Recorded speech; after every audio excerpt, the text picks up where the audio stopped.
할렐루야, 한 주간 평안하셨습니까? 사도신경 하시고 오늘 말씀 보시기 바랍니다.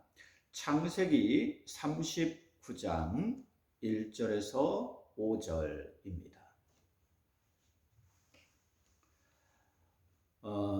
얼마 전에 산을 걷고 있는데 곳곳에 도토리가 떨어져 있었습니다.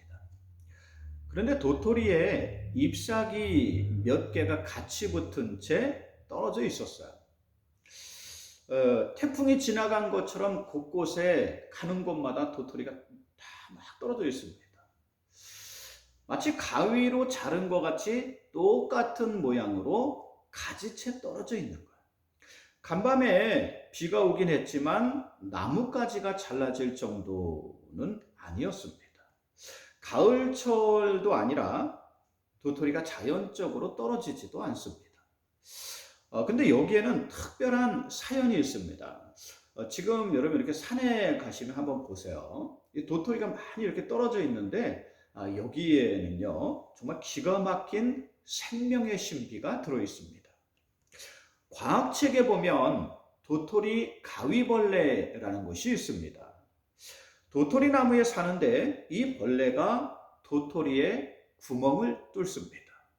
그리고 도토리 하나에 그 알을 하나씩 낳습니다. 그리고 그 구멍을 이렇게 메웁니다. 가을에는 도토리가 딱딱해지기 때문에 여름에 연할 때 거기에 구멍을 뚫는다고 해요. 그리고 날카롭게 생긴 자신의 입으로 그 나뭇가지를 자릅니다. 근데 자를 때는 도토리가 땅에 떨어질 때 안전하게 떨어지도록 그 이파리가 이렇게 두세 개 붙은 채로 그 가지를 자른다고 합니다. 그러면 나뭇잎 때문에 낙하산처럼 떨어지면서 아래 충격이 덜 가게 된다는 거예요. 떨어진 도토리 속에서 알은 작은 애벌레가 되어서 연한 도토리 과즙을 먹습니다. 도토리 하나를 다 먹고 나면 통통한 애벌레가 되어서 껍질 바깥으로 나옵니다. 그래서 땅속으로 이렇게 들어가요. 그리고 땅속에서 이 겨울을 이렇게 이제 지냅니다. 그러면서 이 땅속에서 이 그 번데기 모양으로 이렇게 이제 있어요.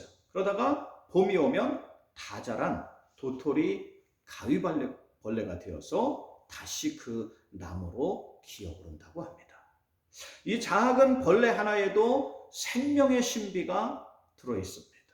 우리가 알지 못하는 하나님의 생명의 신비가 들어 있다는 것입니다. 성경에 하나님이 삼림의 모든 생물이 나의 것이며 하늘의 새도 나의 것이라고 하셨습니다.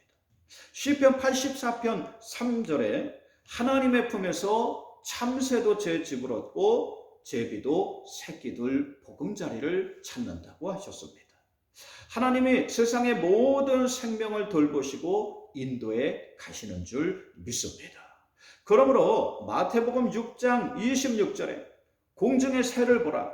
심지도 않고 거두지도 않고 창고에 모아들이지도 아니하되 너희 하늘아버지께서 기르시나니 너희는 이것들보다 중하지 아니하냐 라고 하셨습니다. 들의 백합화를 보라. 어떻게 자라는가 생각하여 보라. 수고도 아니하고 길쌈도 아니하느니라. 그러나 내가 너희에게 말하노니 솔로몬의 모든 영광으로 입은 것이 이 꽃 하나만 같지 못하였느니라. 오늘 있다가 내일 아궁이에 던져지는 들풀도 하나님이 이렇게 입히시거든 하물며 너희일까 보냐 믿음이 작은 자들아 라고 하셨습니다. 우리가 이 땅을 살면서 무엇을 먹을까 마실까 어디에 살까를 염려하지 말라는 것입니다. 이러한 근심이나 염려는 하나님을 모르는 이방인들이 하는 것이라고 하셨습니다. 하나님을 모르는 사람들은 세상에 있는 것이 전부예요. 눈에 보이는 것이 전부입니다. 그러므로 늘 이 세상에서 이러한 일들로 근심하며 염려하며 살아간다는 거예요. 그러나 하나님을 믿는 믿음의 자녀는 다릅니다. 보이는 것이 전부가 아닙니다. 그 이상의 것이 있다는 것을 알고 있습니다. 그리고 그것을 따라 삽니다. 그러므로 똑같은 세상을 살지만 다르게 산다는 것입니다. 우리는 이러한 사람이 되어야 한다는 거예요. 믿음을 가지고 세상을 다르게 사는 사람이 되어야 합니다. 어떤 믿음이 좋은 농부가 있었어요. 하나님을 잘 믿는 정직한 사람이었습니다. 어느 날 농부가 꿈을 꾸었는데 하늘에서 돈이 쏟아지는 꿈을 꾸었어요. 근데 그 옆집에는 아주 욕심 많고 심술이 많은 사람이 살고 있었습니다. 오로지 돈만 알았어요. 아침에 일어난 농부가 기분 좋게 밭을 갈러 갔습니다. 밭에 일을 하러 이렇게 가는 거예요. 그 모습을 본 욕심쟁이가 뭔가 저 왜 기분이 저렇게 좋지? 그러면서 이 숨기는 것이 있는 것 같아서 몰래 뒤쫓아갔습니다. 농부가 밭을 가는데 갑자기 쟁기에 턱 하고 뭐가 걸리는 소리가 났어요. 땅을 파보니까 거기에는 큰 항아리가 있고 그 항아리 안에는 돈이 가득 차 있는 거야. 그럼 우리는 그럼 어떻게 생각합니까? 야, 이거 땡 잡았다. 그렇잖아요. 근데 농부가 생각을 해봤어요. 꿈에서는 돈이 하늘에서 떨어졌는데 이건 땅에 있으니 나의 것이 아니구나 하고 그냥 덮어놓았습니다. 그리고 일을 마치고 집으로 돌아갔어요. 멀리서 그 모습을 지켜본 욕심꾸러기가 농부가 덮어놓은 곳을 파보았습니다.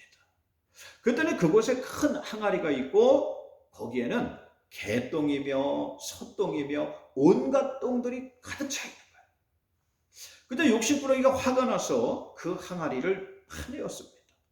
그리고 낑낑대고 이걸 미고 왔어요. 그리고 농부의 집 지붕으로 올라갔습니다.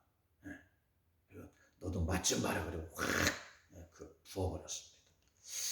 농부가 자리에 누워있다가 천장에서 쏟아지는 뭐를 보았을까? 똥이 쏟아졌을까요? 아니, 돈이 쏟아지는 거야. 그제야 농부는 이건 어젯밤 꿈에 천장에서 그 꿈대로 천장에서 떨어지니 내 것이 틀림없구나 하고 그 돈으로 행복하게 살았다고 합니다. 하나님을 믿는 사람이 어떠해야 하는지를 보여주는 그 마음가짐이 어떠해야 하는지를 보여주는 예화입니다. 우리는 세상 사람들과 똑같이 살아서는 안 돼요. 똑같은 마음으로 살아서는 안 돼요. 똑같은 가치관으로 살아서는 안 되는 거예요. 똑같은 자세로 살아서는 안 됩니다. 당장 나에게 이득이 되는 것만 따라 살아서는 안 됩니다. 하나님을 모르는 사람들은 다 이렇게 살아요. 맨날 세상에서 어떻게 살까? 또 어떻게 하면 손해보지 않을까? 어떻게 하면 내가 이득을 볼까? 보란듯이 성공해가지고 이걸 좀 내비칠까? 맨날 이것만 생각합니다. 그러나 하나님을 믿는 사람들은 이렇게 살면 안 됩니다. 다르게 살아야 돼요. 예수 믿는 사람들은 다르게 살아야 돼요. 생각을 다르게 하고 살아야 합니다. 삶의 자세가 달라야 합니다. 진리를 따라 살아야 합니다. 올바른 길로 가야 합니다. 생명의 길로 가야 하는 거예요. 다르게 살아야 합니다. 여러분들이 이러한 사람들이 되시길 주의 이름으로 축원드립니다. 믿음으로 세상을 다르게 사시길 주의 이름으로 축원드립니다. 성경이 우리에게 무엇을 보여주느냐? 무엇을 알려주느냐? 하나님을 믿는 믿음이 있으면 세상을 다르게 살 수 있다는 것을 보여줍니다. 당장 눈에 보이는 거, 귀로 듣는 거, 앞에 닥친 일만 따라서 살아서는 안 된다는 것을 알려줍니다. 오늘 요셉이 나와요. 요셉의 삶을 한번 보십시오. 이복 형들이 미워하고 시기해서 노예로 팔아버렸어요. 이스마엘 사람들은 노예 상인이에요. 이들에게 돈을 주고 팔았습니다. 돈을 받고 팔았어요. 자신이 알지도 못하는 것으로 팔려갑니다. 하루아침에 인생이 뒤집어집니다. 나락으로 떨어졌어요. 1절에 요셉이 이끌려 애굽에 내려가매 바로의 친위대장 애굽 사람 보디발이 그를 그리로 데려간 이스마엘 사람의 손에서 요셉을 사니라 라고 하였어요. 요셉은 당장 낯선 사람들과 하루하루 살아야 했습니다. 평생 한 번도 가보지 못한 곳에서 노예로 살아야 됐어요. 그러나 하나님은 그곳에서도 요셉과 함께 하십니다. 그와 동행하며 보호하여 주셨습니다. 2절에 여호와께서 요셉과 함께 하시므로 그가 형통한 자가 되어 그의 주인 애굽 사람의 집에 있으니 라고 하였습니다. 믿음으로 살려고 하는 사람은 늘 하나님이 함께 하십니다. 어느 곳에 있든지 우리가 어디에 있든지 어떤 상황 가운데 있든지 하나님이 함께 하시는 줄 믿습니다. 이것을 믿고 사는 사람은 세상을 다르게 살아요. 세상에 끌려 살지 않습니다. 상황에 끌려 살지 않습니다. 사람들에게 끌려가지 않아요. 믿음으로 살면 하나님이 상황을 바꾸어 가십니다.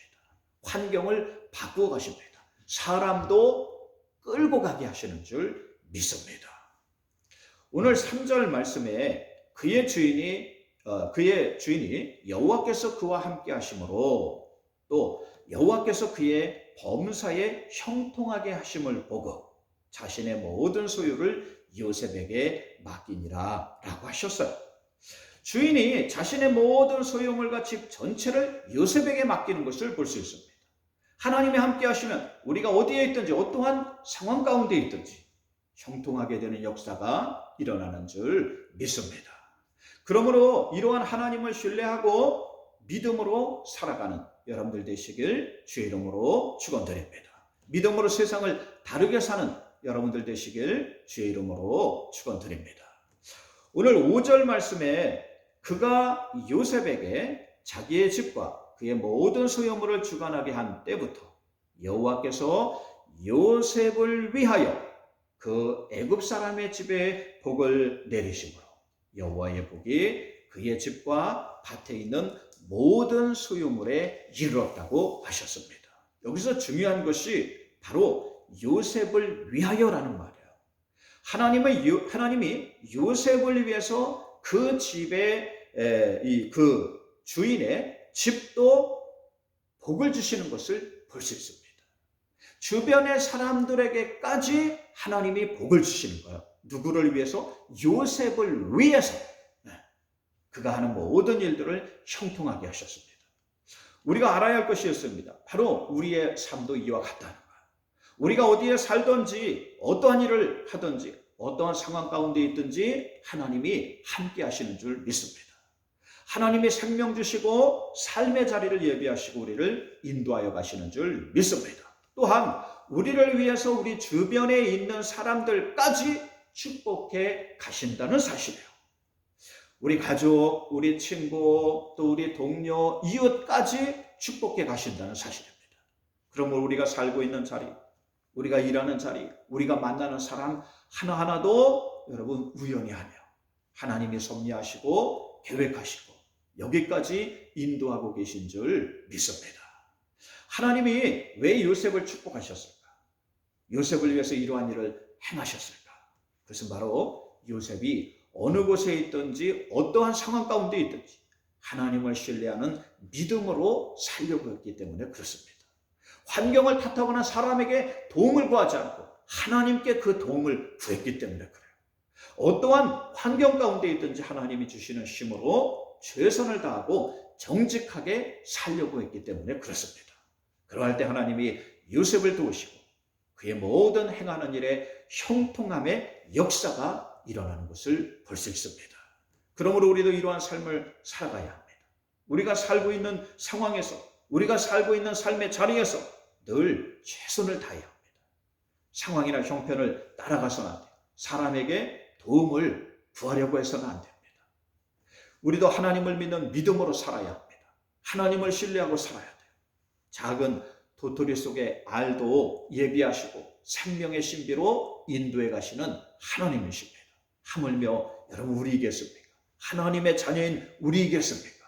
하나님이 우리를 더 소중히 여기시고 우리의 모든 삶을 인도하여 가시는 줄 믿습니다. 요셉이 이러한 믿음으로 살았을 때 역사가 일어났습니다. 그러므로 여러분들도 이러한 믿음의 사람들이 되시길 주의 이름으로 축원드립니다. 중국에 북한에서 탈출한 이 탈북자들을 돕는 그 두리하나 선교회가 있습니다. 여기에 대표가 천기원 목사님이에요. 지금까지 거의 1000명 가깝게 이 탈북자들을 도와왔습니다.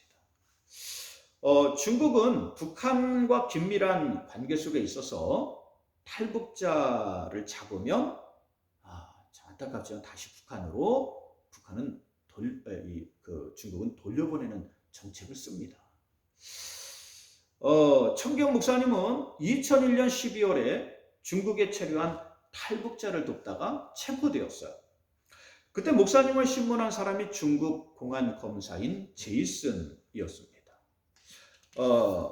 검사는 천 목사에게 탈북자를 도운 혐의로 구속영장을 신청하였고, 결국 목사님은 중국에서 탈북자를 돕는 모든 일을 접고 한국으로 추방되어 쫓겨났어요. 수사 당시 검사는 누가 시켜서 탈북자를 돕느냐, 누구의 사주를 받았느냐 하면서 추궁했어요. 그러자 이 천 목사는 고아와 과부, 나그네를 돕는 것은 하나님이 원하시는 것이고 이것이 성경 말씀이라고 했습니다. 수사 말미에 제이슨 검사가 목사님한테 그러더래요. 참 좋은 일을 하시는군요. 내가 검사 신분으로 교회에 나갈 수는 없지만 나도 당신이 믿는 예수를 믿고 싶습니다. 그러더라는 거예요. 근데 참으로 하나님의 인도하심은 놀라운 것 같습니다. 몇 년 뒤에 바로 천기원 목사님의 딸 한나 씨와 제이슨 검사가요 결혼을 하기 때문에 그렇습니다. 사연은 이래요. 2002년 제이슨 검사가 한국에 왔을 때 2주 정도 천기원 목사님 가정에서 머물렀대요. 이렇게 2년이었으니까 만나서 이렇게 좀 그 집에 머물렀나 봐요. 그때 제이슨과 목사님의 딸 한나 씨는 처음 만났어요. 이후에 제이슨은 한국에 머물면서 2년 동안 고려대 대학원에서 외교 통상학을 공부하였습니다. 그러면서 두 사람은 가까워졌고 마침내 결혼까지 하게 되었던 것입니다. 제이슨은 탈북자를 감옥에 보내고 북송하는 일이 부담이 되어서 검사직을 사임하고 현재 삼성전자 베이징 지점에 근무하고 있습니다. 제이슨은 이제 신앙 안에서 새 인생을 살아갈 것이라고 말합니다. 여러분, 사람의 모든 인생을 하나님이 인도해 가시는 줄 믿습니다. 어떠한 상황 가운데 있든지 우리는 믿음으로 살아야 합니다. 그러면 하나님이 인도해 가시는 줄 믿습니다. 좋은 일을 하다가 어려움을 만나도 괜찮아요. 때로는 실패하고 넘어져도 괜찮습니다. 하던 일이 뜻대로 되지 않아도 괜찮아요. 망해도 괜찮습니다. 추방당해도 괜찮아요. 노예로 팔려가도 괜찮습니다. 하나님이 더 놀라운 섭리로 인도해 가시기 때문입니다. 우리는 믿음으로 살면 됩니다. 하나님을 신뢰하고 정직하게 내가 있는 자리에서 최선을 다하면서 살면 됩니다. 그러면 하나님이 인도해 가십니다. 하나님이 더욱 놀라운 역사로 인도해 가시는 줄 믿습니다. 여러분을 위해서 여러분 주변에 있는 사람들까지도 하나님이 축복해 가시는 줄 믿습니다. 저는 이러한 것을 참 많이 경험해요. 나를 위해서 여러분 주변의 사람들까지도 축복해 가시는 거예요. 여러분 이렇게 되도록 기도하고 또 우리는 이러한 삶을 살아야 돼요. 내가 믿음으로 살 때 여러분 하나님이 이러한 역사를 이루어 가신단 말이에요. 오늘 말씀이 이것을 우리에게 증명해 줍니다. 그러므로 여러분들이 이러한 사람들이 되시길 주의 이름으로 축원드립니다. 오늘 말씀이 여러분에게 주시는 하나님 말씀이 되시길 주의 이름으로 축원드립니다. 기도합니다. 하나님, 오늘 이렇게 귀하게 하나님 앞에 예배드리게 하심을 감사합니다. 오늘 이 방송을 듣는 모든 사람들이 오늘 이 세상에서 어떻게 살아야 할지, 무엇을 위해서 살아야 할지 그 길을 하나님이 알려주시고 인도하여 주실 줄 믿습니다. 오늘 요셉과 같이 우리가 어떠한 상황 가운데 있든지 하나님 말씀을 따라 순종하고 그 말씀대로 살아가는 저희들 되게 하여 주시옵소서. 그래서 그 삶 속에서 하나님의 복을 받고 또 우리를 통해서 주변의 사람들까지도 축복하시네 하나님의 살아 역사하심을 증거하는 귀한 증거물들이 되게 하여 주시옵소서. 예수님의 이름으로 기도 올리옵나이다. 아멘. 주기도 원하시고 예배 마치시기 바랍니다.